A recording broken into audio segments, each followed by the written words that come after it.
আপনারা আছেন চ্যানেলের সংবাদে আরও একবার আমন্ত্রণ। ইউরোপীয় ইউনিয়নে যোগদানের বিষয়ে আলোচনা স্থগিত করা সংক্রান্ত সরকারের সিদ্ধান্তের বিরুদ্ধে জর্জিয়ায় ব্যাপক বিক্ষোভ অব্যাহত রয়েছে। জর্জিয়ান প্রধানমন্ত্রী ইউ বিরোধীদের বিরুদ্ধে বিপ্লবের ষড়যন্ত্রের অভিযোগ করেন। রোববার জর্জিয়ার রাজধানী টিবিলিসির সংসদ ভবনের বাইরে সহ দেশের অন্যান্য স্থানে হাজার হাজার বিক্ষোভকারী সমবেত হয়ে ইউতে যোগদানের লক্ষ্যে অনুষ্ঠিতব্য আলোচনা বাতিলের জন্য সরকারের বিরুদ্ধে প্রতিবাদ জানায়। টানা 4 দিন যাবৎ বিক্ষোভ চলছে। স্বরাষ্ট্র মন্ত্রণালয় জানায় রাতে 100-র বেশি লোককে আটক করা হয়েছে।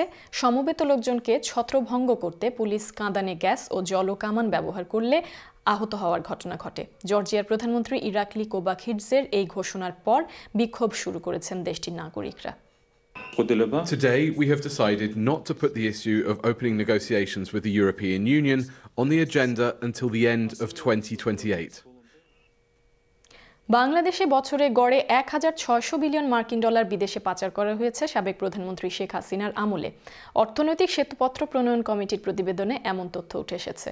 অর্থ পাচারে জড়িতদের বিচারের জন্য বিশেষ বিচার শুরুর পরামর্শ দেওয়া হয়েছে। প্রধান উপদেষ্টা ডক্টর ইউনূস প্রতিবেদনটিকে একটি ঐতিহাসিক দলিল হিসেবে আখ্যা দেন। আর্থিক খাতের অনিয়মের বিষয়টি প্রকাশের কথাও বলেছেন তিনি। এটিকে সংস্কার প্রক্রিয়ার প্রথম ধাপ বলে উল্লেখ করেন ডক্টর ইউনূস। বিস্তারিত রিপোর্টে। শেখ হাসিনার শাসনামলে অর্থনীতিতে অনিয়ম দুর্নীতি তদন্তে ডক্টর দেবপ্রিয় ভট্টাচার্যের নেতৃত্বে 12 সদস্যের শ্বেতপত্র প্রণয়ন কমিটি গঠন করে অন্তর্বর্তী সরকার। সেই কমিটি প্রধান উপদেষ্টার তেজগাঁও কার্যালয়ে আনুষ্ঠানিকভাবে প্রতিবেদনটি হস্তান্তর করে। শ্বেতপত্র প্রণয়ন কমিটির সদস্যরা বিগত সরকারের আমলে অর্থ পাচার, উন্নয়নের নামে নানামুখী গল্প, জ্বালানি ও ব্যাংকিং খাত ধ্বংস, করদাতার টাকা রাজকোষে পুরোপুরি জমা না দেওয়ার নানা বিষয় উল্লেখ করেন। কেন্দ্রায়িত স্বৈরাচারী সরকারের কাঠামো গড়ে উঠেছিল, যেটার সাথে যুক্ত হয়েছিলেন রাজনীতিবিদদের সাথে কিছু, একই সাথে আমাদের যারা আমরা আছেন তাদের একটা অংশ এবং ব্যবসায়ীদের একটা অংশ। এই ত্রিমুখী একটি সংশ্লেষ বাংলাদেশের অগ্রযাত্রাকে অনেক ক্ষেত্রে বন্ধ করে দিয়েছে, সংস্কারের পথকে আটকে দিয়েছে। আমরা একটা হিসাব করেছি যে এটা প্রায় $16 বিলিয়ন বলে এটা গিয়েছে। প্রতিবেদনটিকে ঐতিহাসিক দলিল হিসেবে উল্লেখ করেন প্রধান উপদেষ্টা অধ্যাপক মোহাম্মদ ইউনূস। পাশাপাশি তা জনসম্মুখে প্রকাশ করা হবে বলেও জানান। ঐতিহাসিক দলিল কি বলার জন্য, ঐতিহাসিক দলিল শুধু যা ঘটেছে তা না, যা ঘটে নাই তার জন্য এটা শিক্ষা ব্যবস্থার সকল স্তরে, কলেজ বিশ্ববিদ্যালয় স্তরে সকল বিষয়ের পাঠ্যকে দরকার। জিনিসটা শুধু বোঝার জন্য সেটার পক্ষে প্রস্তাবিত যে সংস্কার ও নীতি পদক্ষেপের কথা বলা হয়েছে, অন্তর্বর্তীকালীন সরকার তার গুরুত্বের সাথে বিবেচনা করবে এবং দ্রুত যথাযথ পদক্ষেপ নেবে। দেশে বিদেশে আস্থা ফেরাতে সরকারের আগামী 6 মাসের পরিকল্পনা জাতির সামনে তুলে ধরতে পরামর্শ দেয়া হয়। সেনাবাহিনী প্রধান জেনারেল ওয়াকার জামান বলেছেন, দেশের ক্রান্তিকালে সেনাবাহিনী পাশে দাঁড়িয়েছে। সবাই মিলে কাজ করলে দেশের এই ক্রান্তিলগ্ন থেকে বের হওয়া যাবে। রোববার ঢাকা সেনানিবাসের আর্মি মাল্টিপারপাস কমপ্লেক্সে বীর মুক্তিযোদ্ধা সেনা সদস্যদের সংবর্ধনা এবং সেনাবাহিনীর শান্তিকালীন পদক অনুষ্ঠানে তিনি কথা বলেন।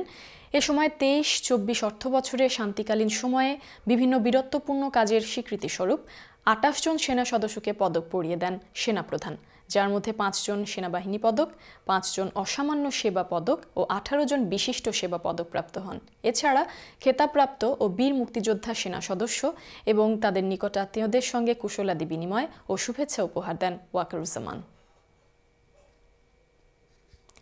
আলোচিত 21শে অগস্ট গ্রেনেড হামলা মামলায় তারেক রহমান সহ সব আসামিকে খালাস দেওয়ায় সিলেট জেলা ও মহানগর বিএনপির তাৎক্ষণিক আনন্দ মিছিল অনুষ্ঠিত হয়।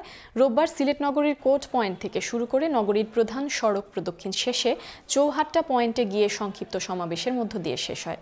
সিলেট মহানগর বিএনপির ভারপ্রাপ্ত সভাপতি রেজাউল হাসান কয়েস লোদির সভাপতিত্বে ও সিলেট জেলা বিএনপির সাধারণ সম্পাদক অ্যাডভোকেট ইমরান আহমদ চৌধুরীর পরিচালনায় বক্তব্য রাখেন মহানগর বিএনপির ভারপ্রাপ্ত সাধারণ সম্পাদক নজিবুর রহমান নজিব, সহসভাপতি জিয়াউল গনি, আরেফিন জিল্লুর, সাদিকুর রহমান সাদিক, জেলা বিএনপির উপদেষ্টা কামরুল হাসান শাহিন, মহানগর বিএনপির সাংগঠনিক সম্পাদক সৈয়দ শাফেক মাহবুব, জেলা বিএনপির যুগ্ম সম্পাদক অ্যাডভোকেট হাসান আহমদ পাটোয়ারি রিপন সহ বিএনপি, যুবদল, ছাত্রদল ও অঙ্গ সংগঠনের নেতাকর্মীরা উপস্থিত ছিলেন।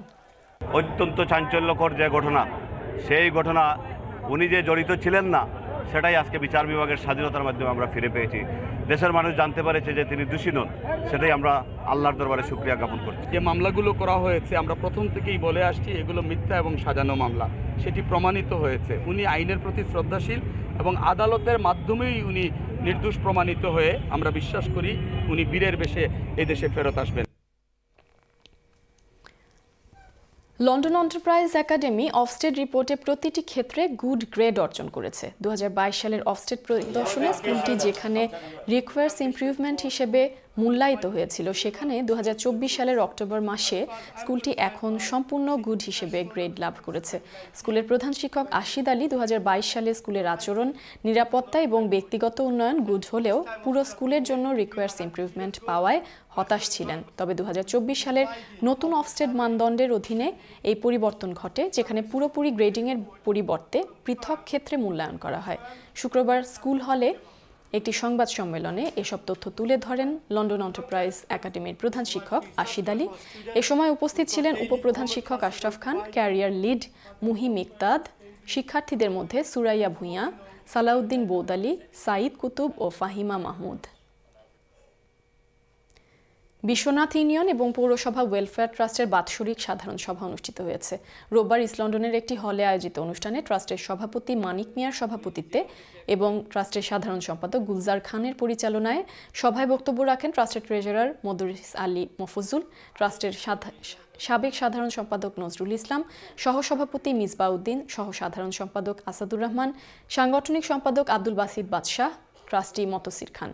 এছাড়াও উপস্থিত ছিলেন ট্রাস্টের কার্যনির্বাহী কমিটির সদস্য আলাউদ্দিন বাবুল, নাসির উদ্দিন আহমেদ, মোহাম্মদ মজনু মিয়া, শাহ জয়নাল আবেদিন, ফয়জুর রহমান, জুয়েল ভক্ত চৌধুরী জাকেল সহ আরও অনেকে। শরীয়তপুর জেলা বিএনপির সভাপতি ও সাবেক সাংসদ শফিকুর রহমান কিরণের সাথে লন্ডনে মত বিনিময় সভা করেছে শরীয়তপুর জেলা জাতীয়তাবাদী ফোরাম যুক্তরাজ্য। শুক্রবার রাতে ইস্ট লন্ডনের একটি হলে এই সংবর্ধনা ও মত বিনিময় সভা অনুষ্ঠিত হয়। ফোরামের সভাপতি শফিকুল ইসলাম তুহিনের সভাপতিত্বে ও সাধারণ সম্পাদক ব্যারিস্টার শাহনেওয়াজ জুয়েলের পরিচালনায় সভায় প্রধান অতিথির বক্তব্য রাখেন বিএনপি চেয়ারপারসনের উপদেষ্টা ও যুক্তরাজ্য বিএনপি সভাপতি এম এ মালিক। বিশেষ অতিথির বক্তব্য রাখেন সাবেক সংসদ সদস্য কৃষক দলের কেন্দ্রীয় সহসভাপতি খন্দকার নাসিরুল ইসলাম, যুক্তরাজ্য বিএনপি সহসভাপতি মুজিবুর রহমান মুজিব। বক্তব্য রাখেন মেজবাউল ইসলাম বাবু, তাজুল ইসলাম, আবেদ রাজা ও শহীদুল ইসলাম মামুন সহ আরও অনেকে। বাংলাদেশে সংখ্যালঘুদের ওপর নির্যাতনের অভিযোগ ইসকন নেতা চিন্ময় কৃষ্ণ দাসের মুক্তি এবং তাঁদের দেওয়া ৮ দফা দাবি বাস্তবায়নের দাবিতে বিক্ষোভ সমাবেশ করেছে সম্মিলিত সনাতনী জাগরণ মঞ্চ ফ্রান্স। শুক্রবার রাজধানী প্যারিসের রিপাবলিক চত্বরে এই বিক্ষোভ সমাবেশ অনুষ্ঠিত হয়। সমাবেশে ফ্রান্সে বসবাসরত কয়েকশো সনাতন ধর্মাবলম্বী অংশগ্রহণ করেন। এ সময় তারা চিন্ময় কৃষ্ণের মুক্তি এবং তাদের দেওয়া ৮ দফা দাবি বাস্তবায়নের জন্য বিভিন্ন ধরনের স্লোগান দেন। তারা বলেন ৭১ সালে হিন্দু মুসলমান কাঁধে কাঁধ মিলিয়ে স্বাধীনতার জন্য যুদ্ধ করে দেশ স্বাধীন করেছিল। এছাড়া বর্তমান সরকারকে সংখ্যালঘুদের সকল প্রকার নিরাপত্তা নিশ্চিত করার পাশাপাশি তাদের দেওয়া ৮ দফা দাবি মেনে নেওয়া এবং চিন্ময় কৃষ্ণের নিঃশর্ত মুক্তি দেওয়ার আহ্বান জানানো হয়। দাবি আদায় না হলে তাদের এই আন্দোলন অব্যাহত থাকবে বলেও হুঁশিয়ারি দেন।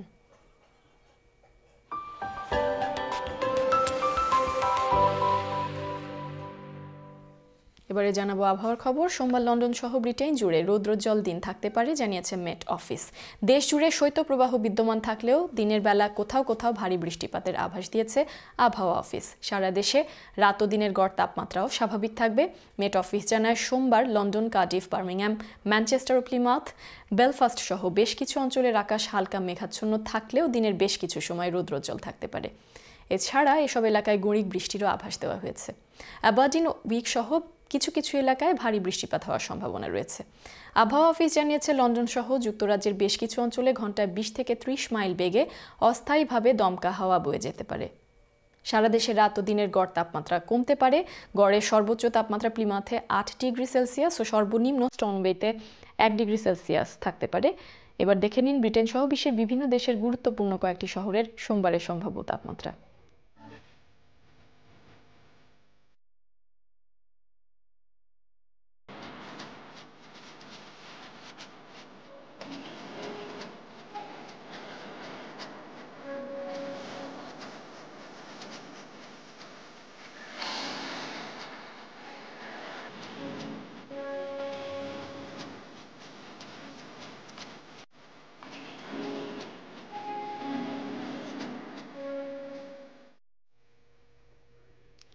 শেষ করব সংবাদ, তবে যাওয়ার আগে শিরোনামগুলো আরও একবার বলছি।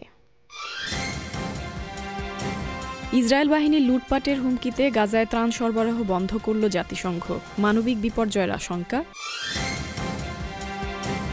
সিরিয়ার ইডলিবে বিদ্রোহীদের ওপর বিমান হামলা জোরদার করল সিরিয়া ও রাশিয়া। 21শে অগাস্ট গ্রেনেড হামলা মামলায় তারেক বাবর সহ সব আসামি খালাস, বিএনপির স্বস্তি। এবং শেখ হাসিনার আমলে বছরে গড়ে $16 বিলিয়ন পাচার, শ্বেতপত্র প্রণয়ন কমিটির প্রতিবেদন। আমাদের পরবর্তী সংবাদ দেখার আমন্ত্রণ জানিয়ে বিদায় নিচ্ছি। সবাইকে ধন্যবাদ।